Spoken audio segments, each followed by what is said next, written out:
Yo, what's up, everyone? It's Jack. Let's go. You know. Okay, so as always, filming never goes right, like the first time for me. So this box is open already. I only saw one thing, so I actually have four things that came in the mail. I don't know which box has what. I only pulled out one thing, and I didn't see what was at the bottom of this one. So it's still kind of an unboxing for the first box, but yeah, I guess you'll just see everything I ordered because I don't know which box has which stuff. So yeah, I waited. I had to go do some adult stuff, but the stuff came kind of early. So I wanted to open it right then, but I was like, you know what? No, I need to wait for the rest of my goats, and I have to do this with them. So you're welcome. You'll find out with me how this stuff looks. So in this box, you have bubble wrap. It's actually Air Plus. It's just the knockoff of bubble wrap. Man, yeah, kind of got shorted, but this is partly where Tabata draws some of his lore from. So if you didn't know that, there you go. All right, this is actually something I'll show you guys in a maybe about a month or so. It's a ring sizer. I just need to know what ring size I was. Last time I checked, I was a 13, but I'm gonna get this really cool ring. I'll show you guys. But yeah, that's that. Let me put it down here. All right, here's the first one. This one is called the Night Side of Rooms. So this is from a guy called Thomas Carlson. I've made a couple videos based off of some of his philosophies and findings about the Golden Dawn, the Order of the Rosy Cross, and the Order of the Silver Star, and all of that good stuff. He's got a very good in-depth take on the things that Aleister Crowley has written and talked about, as well as some components from Cornelius Agrippa. Now, this is something that he pretty much devised on his own. So we, of course, have runes, and runes are more divine in nature. And so what Thomas Carlson did, and this is kind of spoiling a video that I'm already working on based off of some of his work, that he attributed each sphere of the Qliphoth and the Sephiroth to a god in Norse mythology. So while we have regular runes that allude to divinity, we have the night side of runes, and he also created something called the Gothic Kabbalah. Maybe not so much created as more as he elaborated on it. So this is one of his works. I'm really excited to read this one. Thomas Carlson is really interesting. If you just haven't looked him up at all, do so. He's also a writer for one of these bands that does all about the Qliphoth. So he's a really interesting dude. So I'm super stoked. This is gonna be a really good read. All right, on to the next one. The bigger box. This one's heavy. I'm actually very excited for this one, and you guys might be as well. You should be. So we got more of that bullshit. All right.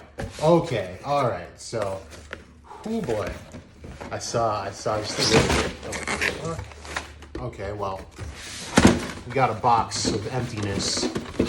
Just kidding. It just fell out. I ordered some. For you guys that don't know me too well, I guess.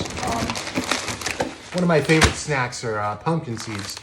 I've been on this diet for about 2 months, down about 40 pounds, a little over, and yeah, I needed something that would suit my new lifestyle here. So this stuff helps a lot, specific to the diet that I'm on. All right, now, okay, this one. All right. This one is the, oh my gosh. Oh, dude, I'm stoked. I'm really stoked that I have this in my possession right now. This book is pretty much all the teachings and practices, the rites and ceremonies of the Hermetic Order of the Golden Dawn. Oh, you know what? I should at least like open up like a random page. Oh, words. Love words. We have Ouroboros already. And oh, for those of you guys that don't know, I'm still fleshing out the first chapter of my series, and it starts out in the court of Ouroboros. So yeah, cool. That's awesome. All right, the Golden Dawn. So, if you don't know already, Tabata has made very clear references to the Golden Dawn. Not only is it a squad, but it is also the first step into becoming, well, pretty much a god in your own right. So it's the bottom of the Sephiroth. If you look at the Tree of Life, it goes from Malkuth to Yesod being the highest part of it. So if we put that in like elf terms, like where they were, you have Patri at Malkuth, and then the highest being within that in the Order of the Golden Dawn would be who Dorothy was. I believe she was Reeve. Her elf was Reeve. So Reeve was the pinnacle of the Golden Dawn in that case. So very interesting stuff. Yeah, this is gonna have everything, you guys. Like, oh my gosh, this is already going into like to alchemy and all that good stuff. Oh, there we go. This is the stuff. Made a video on that with Asta's sword. Oh yeah, this is gonna be good. I'm very happy about this. The Mountain of God. Oh, here we go. Go. So this, I guess I'll just explain this page already. So this is just another rendition of the Tree of Life. I guess they call it the Mountain of God here, where neophytes start here. They enter the Golden Dawn, and of course the trail goes up, and you'll, instead of naming them like Yesod and, Keter and all that stuff, they do have different names. Like the first step after neophyte is Zelator.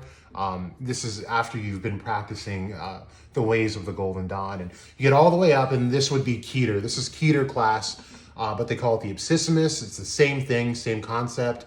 And then outside of this is the Ein Safar, which is the limitless God or God itself. But this is the unity of God up here. So this is a Tree of Life where the mage would ascend, and instead of becoming, their own singular God, they just go back to the God that they came from. So they kind of lose themselves. And that's part of the journey. And I talk about in my videos with Dot being just below Keter is called the Abyss for a reason. The mages will have to confront the Abyss, and they have to let go of everything, every physical attachment that they have. And if they can't do that, they essentially die, and they have to start all over again and just get reincarnated. So essentially, a lot of people just end up doing that anyway. But very few make it past the Abyss where they're able to let go of all that stuff. Imagine having to let go of like family, friends, Black Clover, like your favorite series, and your possessions. It's very hard for most people to do. So when they face the Abyss, they have to completely lose themselves. So it's all interesting stuff. And of course, this, if this is something you guys didn't know, a lot of this stuff derives from ancient Egyptian teachings. So you'll get these crossovers. And this is why I really like the Kabbalah and the teachings of it. It seems to fit in very seamlessly with many other religions and philosophies, just seamlessly. So I'm kind of digging it. And if you guys watch my video, I've never really subscribed to religion so much, but it's this is kind of revamping my spiritualism. I like looking into this stuff, but yeah, this is all. We got magic squares. We got it all here. So, oh my God, you guys. All right, I'm gonna close it. I'm gonna spoil you guys. All right, so Order of the Golden Dawn, all of its teachings, the rites, the ceremonies, everything in this book right here. And then The Night Side of Runes by Thomas Carlson, who is going to tell us what the night side of rooms is, what the dark side of it means, and where we'd find them and all that good stuff. So stay tuned on the channel. Thank you guys so much for tuning in. It's been OATz to go. You either know or you don't.